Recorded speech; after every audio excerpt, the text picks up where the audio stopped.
Hello, everyone. This video is going to go over Z codes and coding for cancer treatment. So let's get right into it.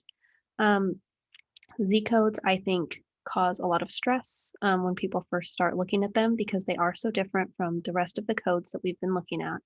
But I think it's important to know that these are actually super helpful codes. And the more you use them, the more I think that you will actually really like them. Z codes report factors that are related to health. So it's not going to necessarily be infections or cancers or things like that. It's going to be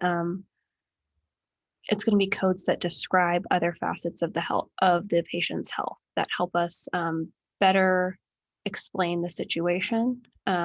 So, for example, they have Z codes for encounters that wouldn't have like an official diagnosis. So maybe you go to the doctor for your physical or for a vaccine, just to get an annual screening, something like that. There's going to be Z codes for that. So that way we do have that ICD-10 code. When we're submitting those claims to the insurance. And there's an explanation for why this individual went and got this service. So they didn't have any signs or symptoms of colorectal cancer, but they were just going in for a screening just to be proactive about their health. And that would, of course, change the reimbursement level and all of that. So that's why those are important. They also have Z codes for specialty visits. So you're going for radiation or chemotherapy or some other kind of very specific treatment. There's going to be Z codes for that. They also have Z codes that just provide context for treatment. So if your doctor's being very, very aggressive, there's going to be Z codes that are going to justify why he's being so aggressive. So if the patient has a personal history of a specific kind of cancer, then they're going to be much more aggressive treating anything that could be a sign of that kind of cancer, right? If there's a family history of alcohol dependence or abuse, then they're going to be more aggressive if someone is reporting some alcohol issues, right? So there's codes for all of that. So it really fills out the picture of what's going on with the patient, and it provides a lot more justification for why the provider is seeing the patient or is providing specific services or treatments. And I think they're actually really great. And the more you use them, I really think the more you'll see their value. So let's look at a couple different examples. Okay, so in this first one, a patient goes to the doctor, mild irritation and urgency with urination, but the doctor prescribes extensive testing, and that normally wouldn't be appropriate because this looks like it's just a UTI, right? However, the patient has a family history of bladder cancer. That's a very serious condition. If you don't catch it early, it can definitely be deadly. So this doctor knows that and is being as proactive as possible. So the doctor is going to add this Z code for family history of malignant neoplasm of bladder. And since we just looked at the neoplasm table, we know that malignant neoplasm, malignant means cancerous, correct? And neoplasm means new growth, right? So they have malignant cancerous growths of the bladder. So there's a history of that in this patient's family. And so they're going to be much more aggressive. So you adding that Z code is going to provide context, and the insurance company is going to be more likely to pay that claim. The second example here is a patient is visiting the doctor specifically to discuss their weight and dietary needs. They have no weight-related health issues, but they're slightly overweight. Doctor discusses dietary strategies, and they schedule a follow-up appointment. So maybe this is a patient who wants to start a new diet. They want to try keto, they want to try vegan, and they're just being responsible and checking in with their doctor to make sure it's an appropriate course of action for them, and just to get some advice before they get started. They don't have any health problems. They're just a little bit overweight and would like to lose a few pounds. So for that, there's no medical diagnosis that this patient has that would justify a visit, correct? However, there would be a Z code that's going to be for dietary counseling or surveillance. So if they're monitoring their progress, and then to justify it further, we would use a Z code for that patient's BMI, and the patient's BMI is slightly overweight. It's in that category. So that would provide some justification to the insurance company. So those are some of the ways that you might use Z codes just in frequent outpatient settings. Another one really very common is going to be those vaccine appointments, especially now if you're doing any of that COVID stuff, you're going to see a lot of vaccination appointments. Okay, coding for cancer treatment. So I think it's important we understand Z codes before we start looking at those. But because one of the important caveats with cancer treatment is if the reason for a patient's visit is to receive radiation or chemotherapy treatment for their cancer, then that Z code for the radiation therapy is going to be the first listed diagnosis. And then the second listed would be the code for their cancer. However, if they're going in for some kind of radiation or chemo that's diagnostic, they're looking to find out how extensive the cancer is, and they're using radiation or some kind of laser in order to do that, then the cancer would still be the first listed diagnosis, and that Z code would be the secondary. And I realize that's complicated, but the more practice you get with it, the more you'll see that it does actually make sense because in the first scenario, the chemotherapy is the actual reason for the visit. It is not a diagnostic test or anything like that. Whereas in the second scenario, it is more diagnostic. So that is the differentiation there. The second guideline it's good to look at is if a patient is admitted for the placement of radioactive elements. Sometimes they put in markers in the body so they can better focus treatment, but those can result in some severe complications or side effects. If that happens, then you'll be coding the cancer as the first listed code and then the side effects. So that's how that will work. And that does come up occasionally. The third one is probably the trickiest and the one that we're going to have our examples about when we go look at the coding book. But if the cancer has spread from the first site to a second site, and we completely remove it from the first site, but now we're focusing on addressing the cancer at the second site, then the first code is going to be a secondary malignancy of the second site. I know this sounds just crazy when you're trying to explain it. And then following that, you'll have a Z code for personal history of the primary site. Again, I understand this just sounds so complicated when you try it, when you just look at it, but I promise you it'll make sense once we walk through some of these.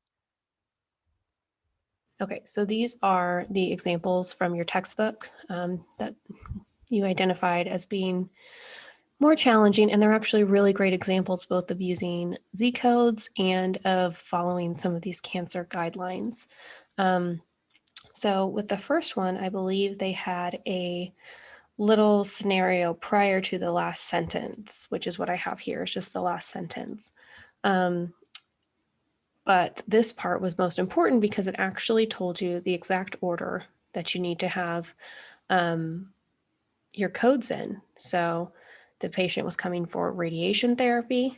So that was for the treatment of the cancer.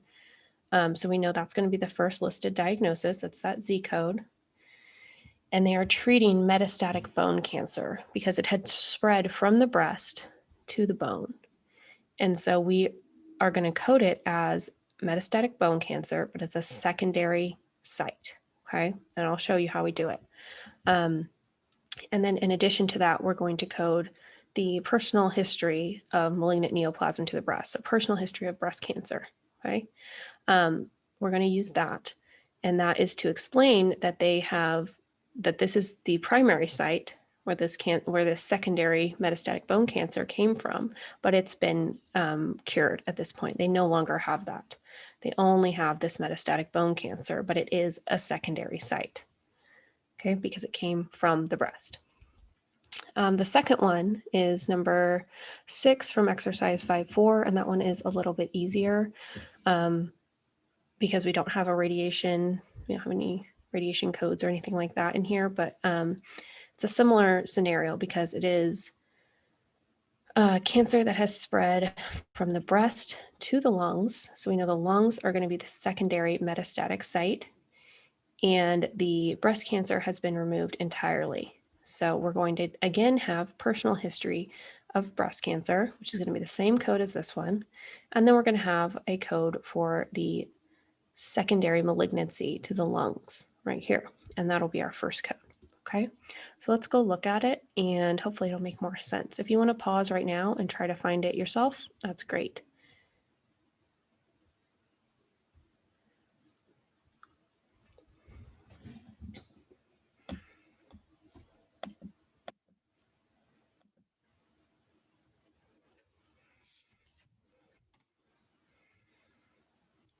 Okay, so I just listed these out based on what we're going to be looking for, and this is the correct order that we're going to look at them in. Okay, so for that first one, we're going to look up radiation therapy first. So we're going to look that up in the alpha, and we're going to go to radiation.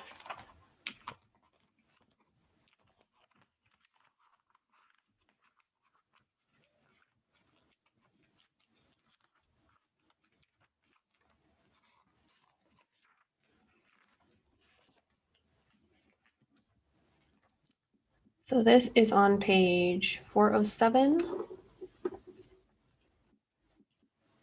And we have radiation up here. And then underneath there's radiation burn, effects, sickness. We don't have any of those. We have radiation therapy down here at the bottom. And it is Z51.0. So let's go look that up in the tabular.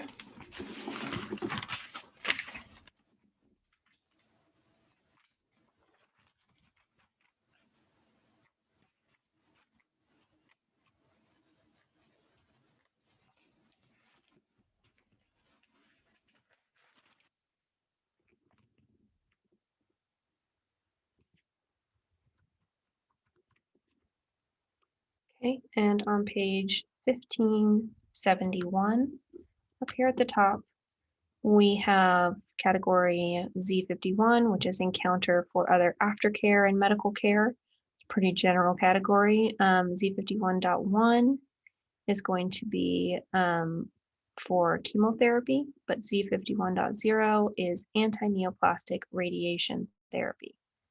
And so what does anti-neoplastic mean?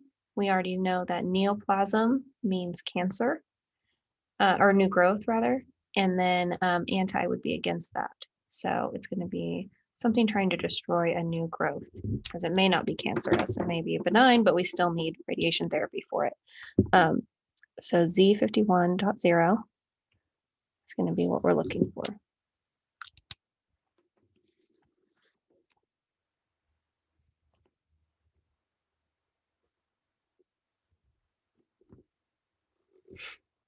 Okay, so the next thing we're going to look up is secondary metastatic bone cancer. Now I'm going to show you how that will look in the alpha, but I am sure once you get started with it, you will probably know when you need to go just straight to the neoplasms table. But it is a good practice just to check before you get started.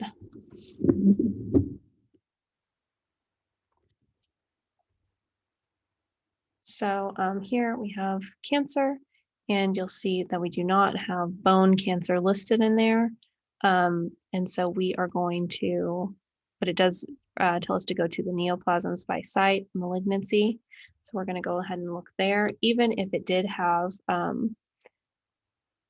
the correct code in here, we would still want to go check it in the neoplasms table just to see if there's a more specific code. But you can definitely start here if you'd like. It's always a good practice. So then we go to the neoplasm table, and I think I just turned to the right page, which is always so fun.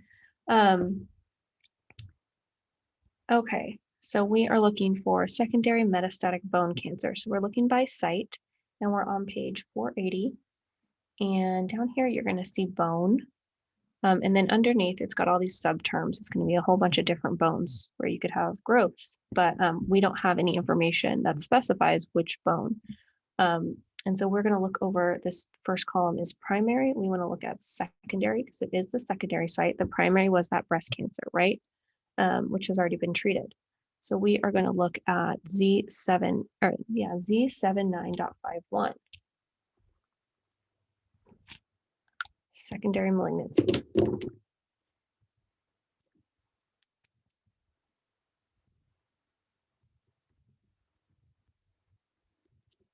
C79.51. So we're going to go look that up and see if there are any other specifications here in the tabular.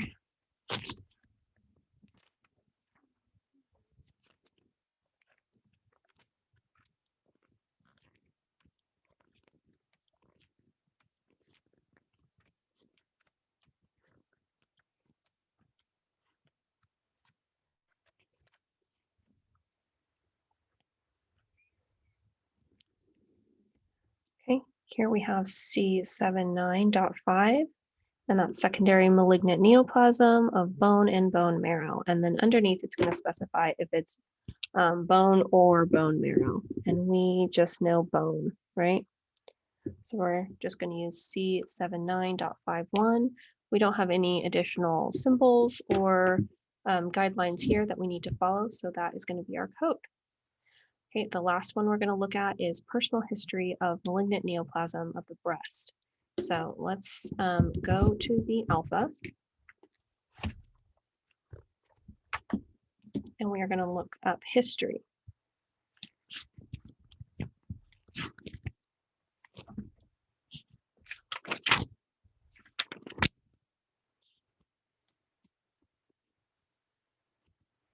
History starts on 283, but it starts with family history. We're looking for personal history.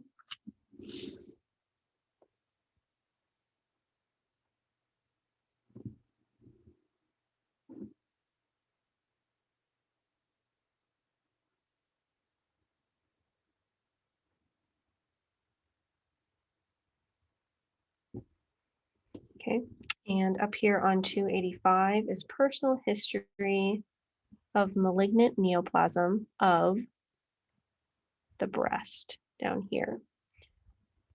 So malignant neoplasm, I would just highlight that just because you're probably going to see that quite a bit. And then breast down here, because that's what we're looking for right now. So Z85.3, let's go look that up and see if there's anything else we need to add to that.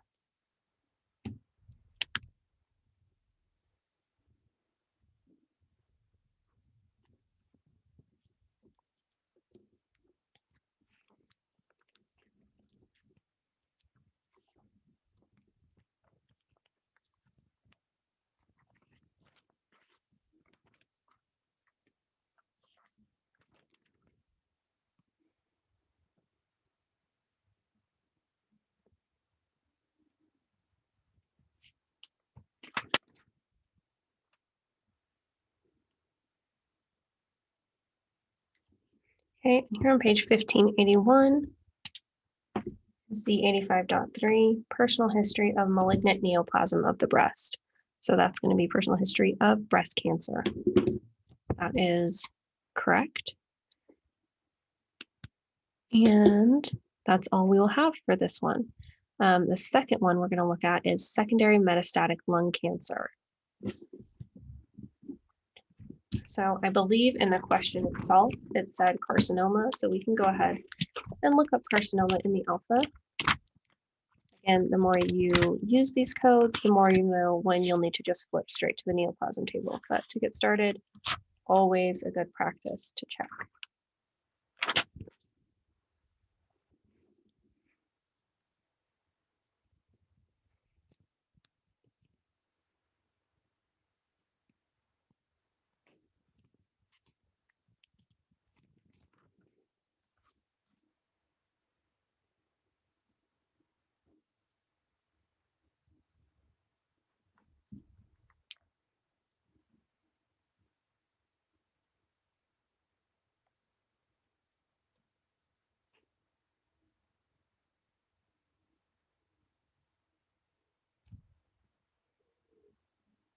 Okay, so I'm not finding lung carcinoma in here.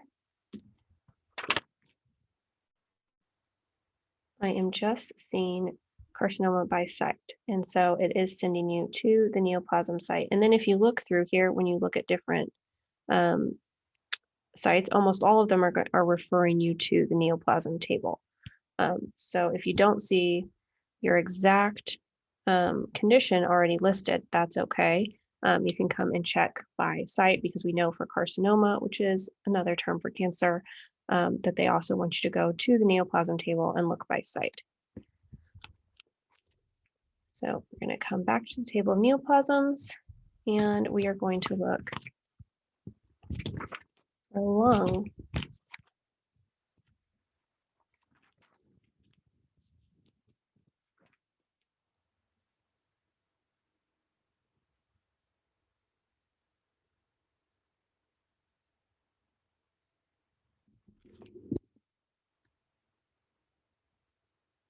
Okay, so on page 490, lower this, you can see, hopefully.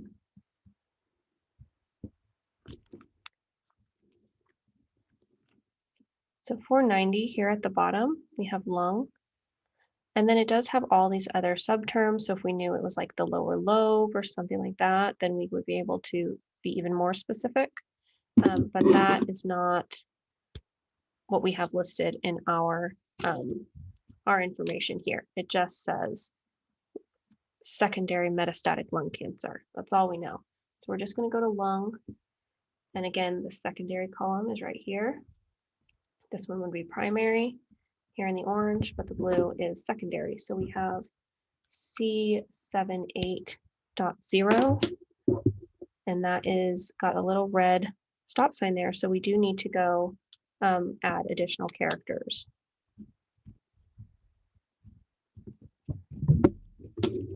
So either way, we would go and check in the tabular, but that is an even better reason to check. We're not just being careful, we know we do actually need additional characters. Let's go ahead and go look up C78.0, and we'll see what else we need to add.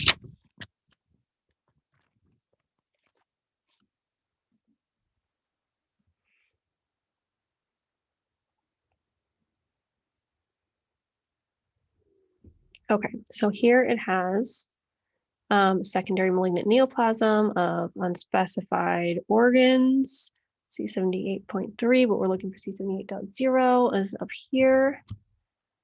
Secondary malignant neoplasm of lung, unspecified lung, right lung, or left lung. Okay, so we do not know which lung. It might be both lungs, who knows? So we are going to use C78.00.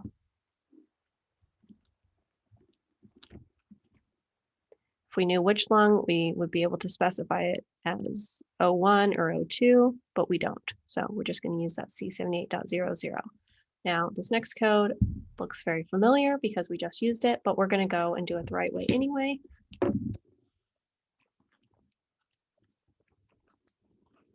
Now, I'm not saying if you're in this situation and you code personal history of breast cancer that you absolutely must go then look it up again just to walk through it, but I'm just doing it in case anybody is following along and trying to figure out how I got there the first time. So we're going to go look up history.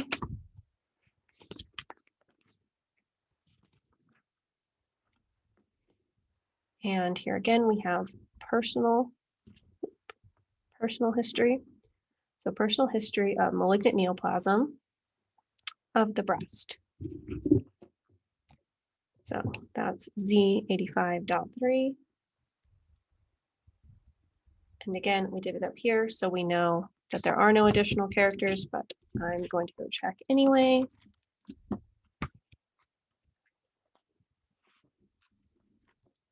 And there it is. No additional characters, nothing else needs to be added. Okay, so let's go back to the PowerPoint and see how we did.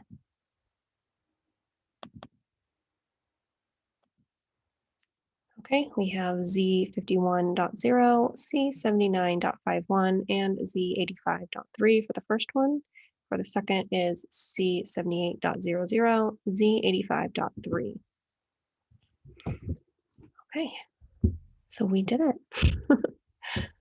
All right, so that is all that I have for this little round of videos, and I do appreciate everyone for being so patient with me and for letting me know when there are errors or problems with it. I don't want anyone to ever feel like they can't tell me if there's an error or a mix-up or something like that. We all make mistakes, and the only way we can get better is if we know about it, right? So thank you to all of you who let me know if there is a problem, if something isn't working, if something doesn't make sense. I want to make it better. I want to make this class as wonderful as possible, as easy as possible for you, because it is such challenging, detailed work.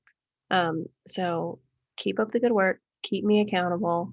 Let me know if there are any problems or anything else that is confusing for you. And I know we have a little bit of a lag from this weather that's kind of mixing up our due dates, but the new module did open, so we're back on track for that one, even though you did get a little bit of an extension for the previous module. So we will hit the ground running, and now it's warm, so we can hopefully all do it without freezing. So have a great day. Thank you.